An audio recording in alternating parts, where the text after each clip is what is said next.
Olá, está começando mais um programa Arte de Viver e hoje eu converso com a minha amiga, escritora espírita e médium Eulália Bueno, que acabou de lançar um novo livro, Noite no Cais. Nossa, mas está tão bonita a capa dele, né? O Mundo por Trás da Mediunidade. Gente, olha que linda a capa dele.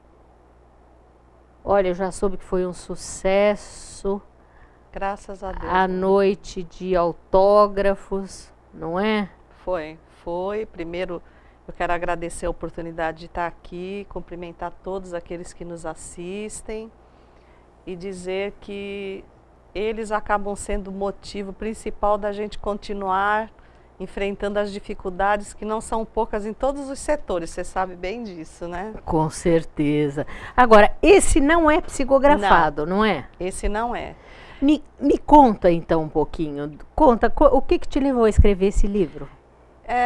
A vivência de todos esses anos nas tarefas mediúnicas da casa e a própria mediunidade da vidência fez com que eu estabelecesse um contato com o espírito, uma afinidade maior com o espírito Teresa, que acaba sendo a personagem central desse livro. E talvez com o passar, eu acreditava, né, que com o passar dos anos do trabalho, ela fosse ganhando confiança, então ela começou a pincelar algumas informações sobre a última reencarnação dela aqui em Santos. Olha. Então a primeira informação que ela me deu foi que ela tinha nascido em 1903 e que se eu quisesse comprovação, porque a gente segue o que a doutrina espírita nos diz, não acredite em tudo que os espíritos vos trazem, mas procurem saber se eles são de Deus, quer dizer, se eles são do bem. E ela completou dizendo que ela nasceu no dia, em 1903, no dia que Santos recebeu a primeira iluminação elétrica de rua, que foi na Avenida Ana Costa. Olha. Começou minha pesquisa.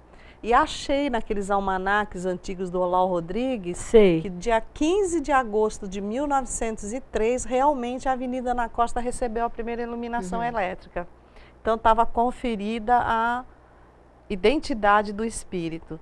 Daí para frente ela foi narrando alguns episódios da sua vida, como por exemplo que o pai dela trabalhava no cais e foi assassinado no Largo da Banca. Que a gente fala hoje, ninguém conhece. Novamente fui pesquisar, encontrei o Largo da Banca. Então, somando essa história dela, o desencarne, porque a mãe dela trabalhava como lavadeira e passadeira das famílias aristocratas da época. Ela foi contemporânea de Martins Fontes e a mãe, tomada pela tuberculose, exatamente pelo excesso de trabalho, foi tratada pelo Martins Fontes. Olha só. E muitas vezes, quando ia à consulta, retornava para casa não apenas com os medicamentos, mas com alimentos para suprir as necessidades da família, porque o pai dela tinha a dependência do álcool. Agora, por que o título Noite no Cais, o mundo por trás da mediunidade? Porque para conseguir sustentar os filhos, a mãe foi obrigada a aceitar um trabalho que naquela época para as mulheres não era tido como digno, que era lavar e passar as roupas das prostitutas de Santos. E assim, elas eram, digamos assim, de luxo. Tinha os cassinos, era a época da áurea do café, dos cassinos. E ela, quando via aquelas roupas chegar, ela acreditava num mundo de ilusão. E como a mãe parte muito cedo e os irmãos são recolhidos a orfanatos porque o pai é assassinado, ela também procura a prostituição, caindo nesse mundo da ilusão.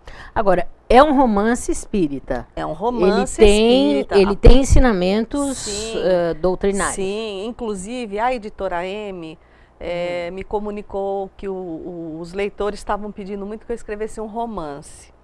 E eu me preocupo bastante, Mônica, porque infelizmente hoje os romances espíritas, eles têm muita história e pouca doutrina.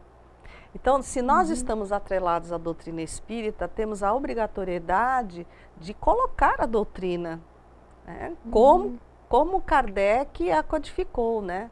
Então, eu posso dizer para você que é um livro de doutrina vestido de romance, porque vai ensinar o médium, por que ele é médium, tipo de compromisso ele assumiu, qual a responsabilidade dele, se ele deve ou se ele pode deixar em algum momento de exercer a mediunidade, o que isso pode trazer a prejuízo, porque tem aí uma simbologia de que você é médium, se você não trabalhar, sua vida vai andar toda para trás.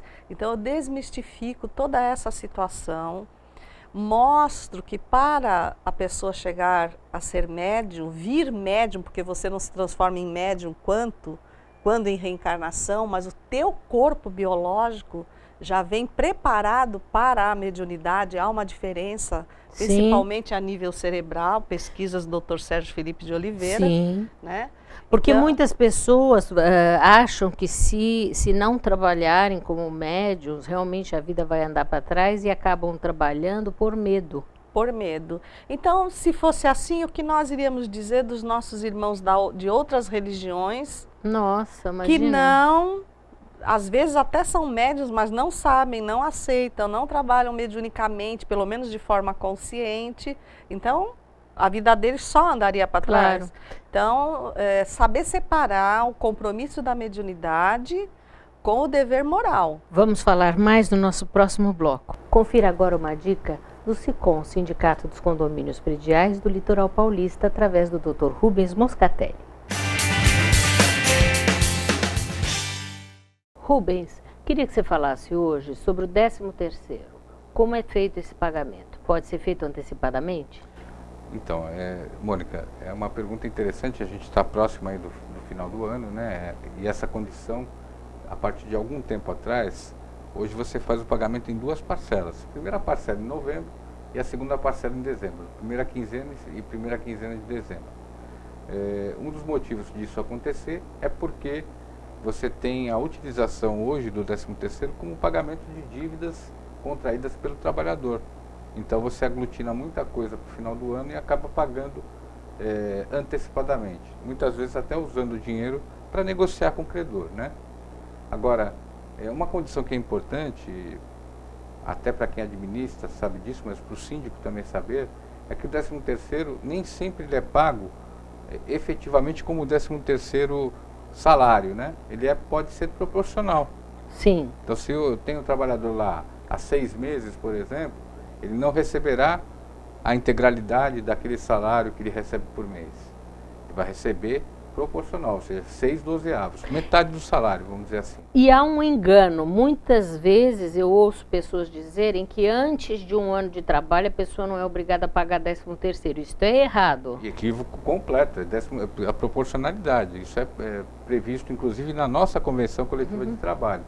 Então, o síndico tem que tomar muita atenção e muito cuidado para ele não ouvir algumas notícias sem questionar e, principalmente, sem procurar a nossa entidade, por exemplo, para tomar ciência da situação, se é aquilo mesmo que ela está ouvindo de informação, confirmar.